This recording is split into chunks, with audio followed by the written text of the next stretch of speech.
"Do not bother coming to this one," Liz said with a smile that felt off. That was 3 days before the company party, and if I had known what it meant, maybe I would have saved myself from what came next.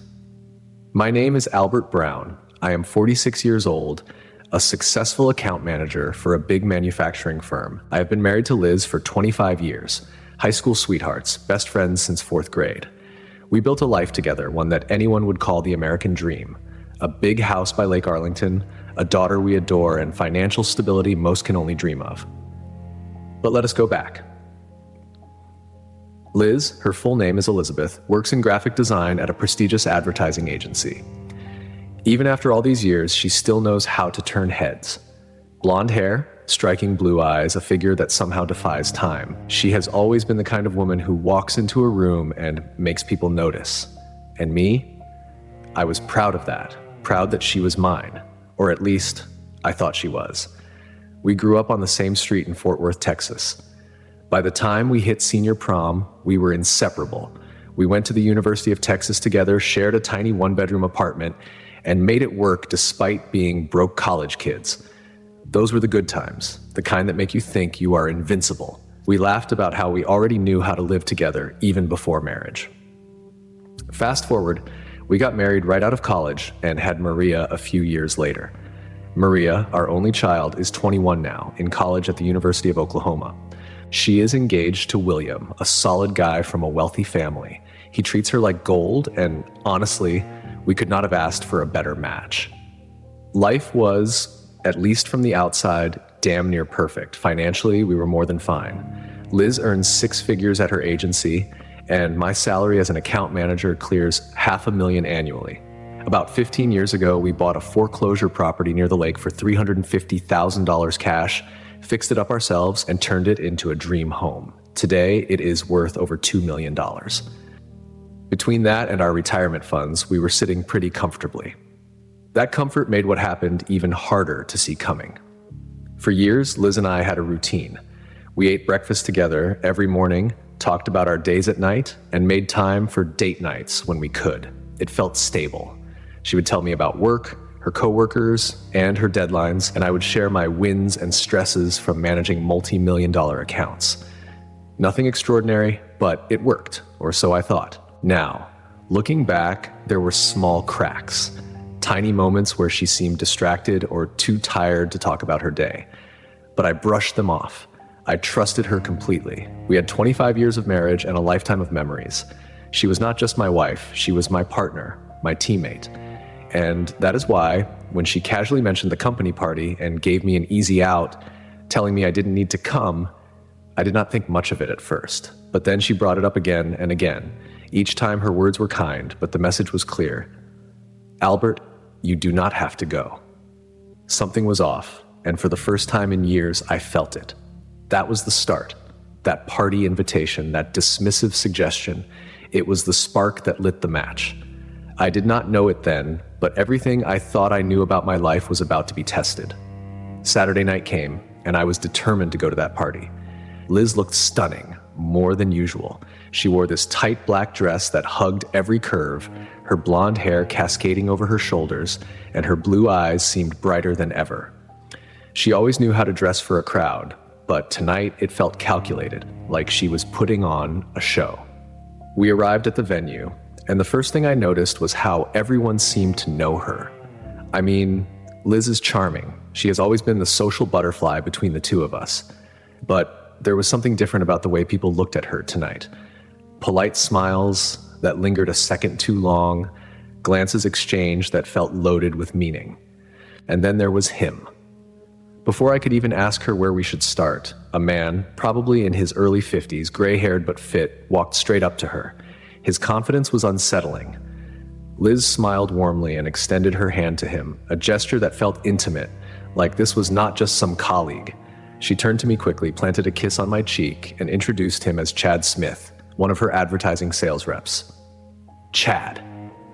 The name stuck in my mind like a splinter. I tried to be polite, but something about him rubbed me the wrong way. His smile was too easy, his laugh too rehearsed, and the way he looked at Liz, it was not professional. We spent the next hour mingling, having drinks, but I stayed sober. I told Liz I was driving, but the truth was I needed to keep my head clear. I started paying attention to every little thing. How often Liz glanced in Chad's direction, how close they stood when they talked, the subtle touches on her arm that lasted a second too long. It got worse when we hit the dance floor. Liz and I had always enjoyed dancing together, but that night she seemed distracted. Every time I spun her, her eyes darted across the room. I followed her gaze, and there he was, Chad, standing at the edge of the floor, watching us with a smug grin. I swear the man was daring me to react. The breaking point came when we sat down at our table to rest. Chad walked right up to us, looked past me as if I did not exist, and asked Liz to dance. The arrogance of it boiled my blood. Liz must have sensed how close I was to losing it, because she smiled sweetly at him and said, "All my dances are reserved for my husband." For a moment I felt relief, but the flash of anger in Chad's eyes told me this was far from over. Later, Liz went to the bar to grab another drink. I watched her from a distance, my nerves on edge. That is when I saw Chad approach her again. This time, their conversation was quieter, more intense. Liz looked at him with this pleading expression, her lips moving just enough for me to read them. She said, "I'm sorry, darling." That was it. I stood there frozen, every alarm in my mind blaring. Darling. The word echoed in my head. Who the hell was this man to her? I spent the rest of the evening observing every interaction, every glance, every whisper. It was clear to me that there was something going on, and everyone in that room seemed to know it. People watched us, watched me, with pity in their eyes, like I was the last person to figure out a cruel joke. When we finally got home, I confronted Liz in the car. "What is going on between you and Chad?" I asked, keeping my voice as steady as I could. She brushed it off, called me paranoid, said Chad was just a coworker, but her tone was too calm, too practiced.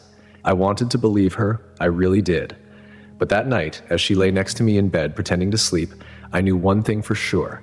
I needed answers, and I was not going to stop until I got them. The days after that party were tense. Liz acted like everything was normal, like I had imagined the whole thing. She smiled, laughed at my jokes, and even cooked my favorite meals. But I could not shake the images from that night. The glances, the whispers, the way she had said, "I'm sorry, darling."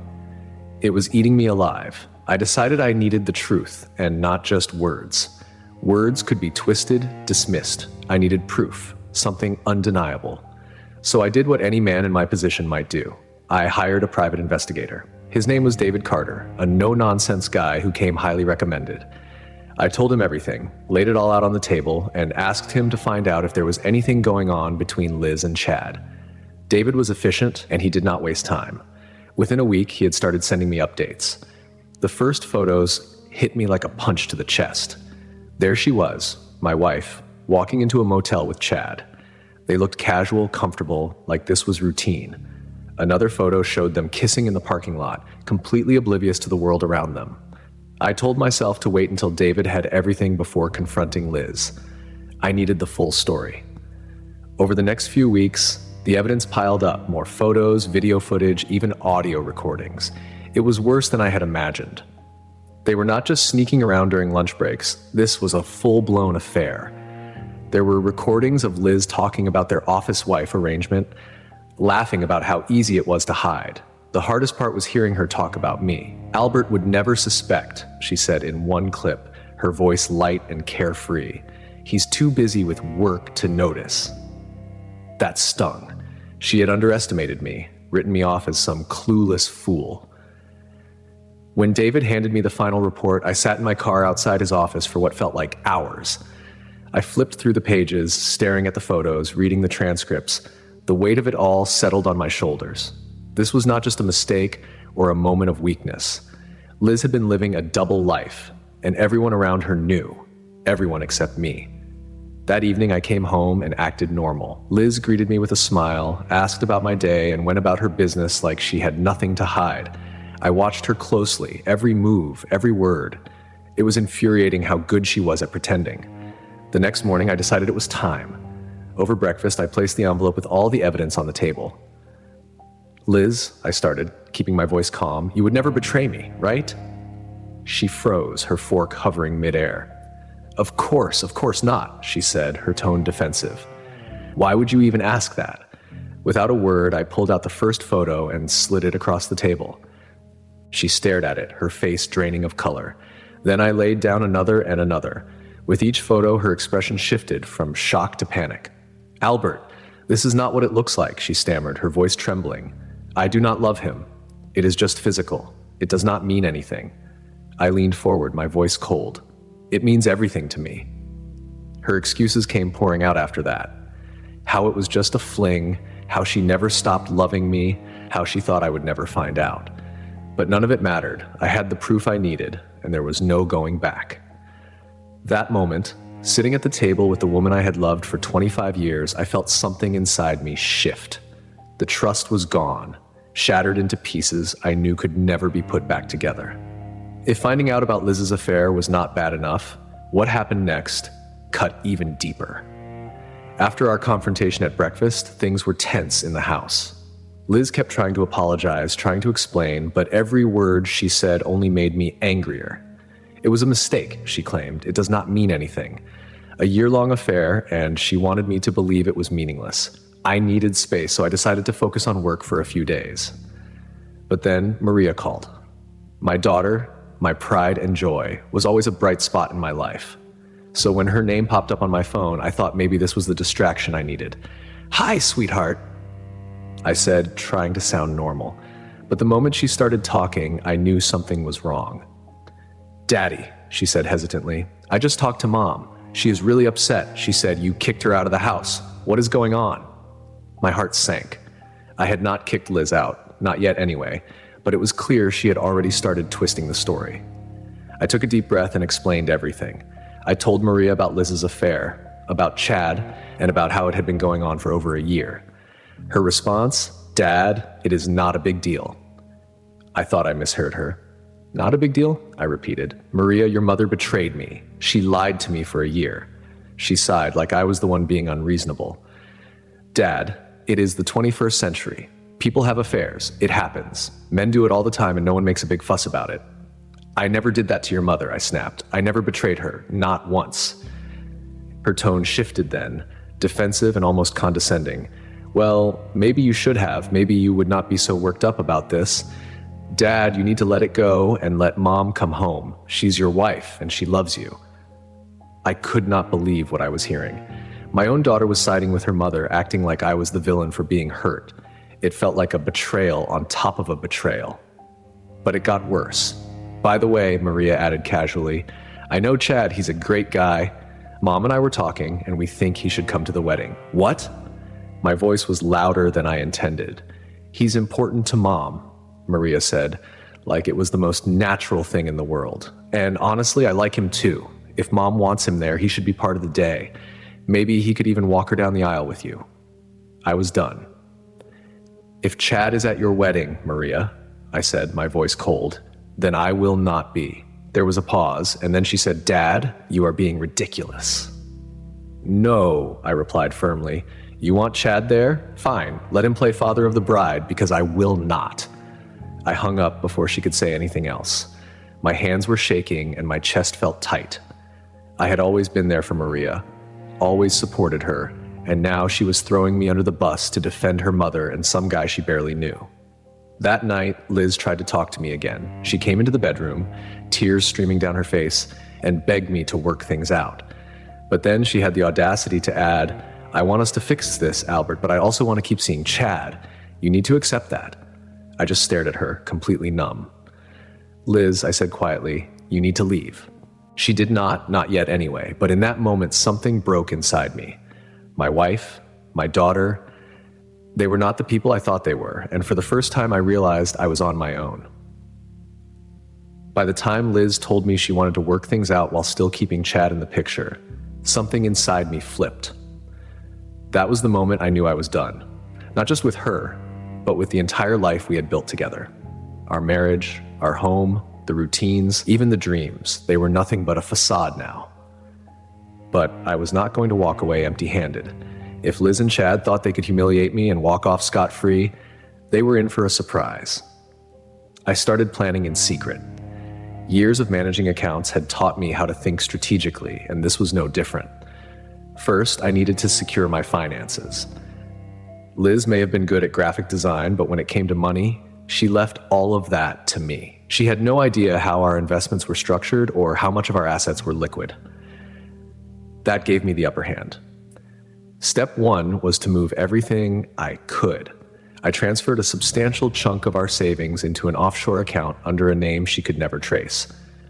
Then I took out a loan against our house, a hefty one. Liz had always bragged to her friends about how we owned the house outright, but that was never true. Sure, we had paid off the original mortgage, but refinancing for investments was a common move for me. She just never bothered to ask. Once the loan was approved, I also borrowed against her BMW. It was worth about $45,000, and I managed to secure $40,000 against it. Every dime went straight into accounts she would never see. That debt, all in her name. I worked on this quietly for weeks, using every spare moment to finalize my plan. Meanwhile, I acted like I was moving past the betrayal. I told Liz we could try to fix things. She seemed relieved, even smug, like she had won. Little did she know, every day she spent at Chad's motel was another day I got closer to pulling the rug out from under her. At work, things were lining up perfectly. The company was undergoing a merger, and they offered me a buyout package worth over $500,000. I accepted it without hesitation and arranged for the funds to be wired directly to my offshore account. Then came the next piece, cutting off the wedding expenses. Maria's dream wedding? Canceled. I called the planner, informed her that I would not be paying for anything, and suggested Maria ask her office dad for help instead. The planner was stunned, but I did not care. If Maria wanted to side with Liz and Chad, she could deal with the fallout. Finally, I needed Liz to sign off on some documents without realizing what they were. I created fake life insurance policies and convinced her they were part of a new company program. One night, after a few glasses of wine, I brought the papers to her and told her we needed to get them notarized. She was tipsy enough to agree without reading a word. Her signature sealed the deal. The whole process took about 2 months, but by the end of it, I was ready to disappear. The house, the car, the debts, they were her problem now. The bank would come knocking soon enough, but by then I would be long gone. The hardest part was keeping a straight face. Every morning, I sat across from Liz at the breakfast table, listening to her talk about her plans for us. Every word out of her mouth was a reminder of how far she had fallen from the woman I once loved. But I kept my cool, nodding and smiling while quietly counting down the days. On the last day, I handed in my company badge, packed a bag, and walked out the door without looking back. By the time Liz realized what had happened, I would be a ghost. She thought she had played me, but she had no idea I had been 5 steps ahead the entire time. When I finally walked away, it felt like breathing fresh air after being trapped in a smoke-filled room. I was free. But I knew the storm was just beginning for Liz and everyone else who thought they could treat me like a fool. The first crack showed up a week after I left. The loan against the house went through, and the bank wasted no time reaching out to Liz. She was blindsided. For years, she had lived under the illusion that the house was fully paid off. Now there was a $2 million debt attached to it, and she had no idea how to handle it. The BMW? Same story. The payments started piling up, and without my income, Liz could not keep up. I imagine she called Chad for help, but from what I heard, he had his own problems. His wife found out about the affair thanks to me and filed for divorce. She took the house, most of their assets, and even got him fired from their advertising agency. Apparently, she was a major shareholder and pulled some strings. Chad went from being a hotshot sales rep to driving an old beat-up car for a rideshare company. Meanwhile, Maria was not having the fairy tale ending she had hoped for either. After I cut off the wedding funds, I called William, her fiancé, and told him everything. I even shared recordings of Maria dismissing the affair as no big deal. William was devastated. He called off the engagement and left Maria to deal with the fallout. With no rich fiancé to support her and no father willing to bail her out, Maria moved in with Liz. They ended up in a 2-bedroom apartment in a rough part of town. From what I heard, the place was barely livable, but it was all they could afford after Liz lost the house and her car. I could have stopped there, but I wanted to make sure Liz understood the depth of her mistakes. I left copies of the affair's evidence with Chad's wife and Liz's boss. Her reputation at work crumbled, and she was eventually let go. Last I heard, she was working as a waitress at a roadside diner. As for me, I settled in Florida. A fresh start, warm weather, and no one to answer to but myself. I bought a truck and a travel trailer, both paid in cash and registered under my cousin's name. My finances were secure in offshore accounts, and I found a great job with one of the big companies down here. Every now and then I hear bits and pieces about Liz and Maria. They are struggling, no doubt about it. And Chad? He is just as miserable. But I do not feel sorry for them. They made their choices, and now they are living with the consequences. My life now? It is better than I ever imagined. I wake up every day with a clear mind, no lies, no drama. The sun is always shining, and the future feels wide open. I may have lost a marriage and a family, but I found something far more valuable: freedom.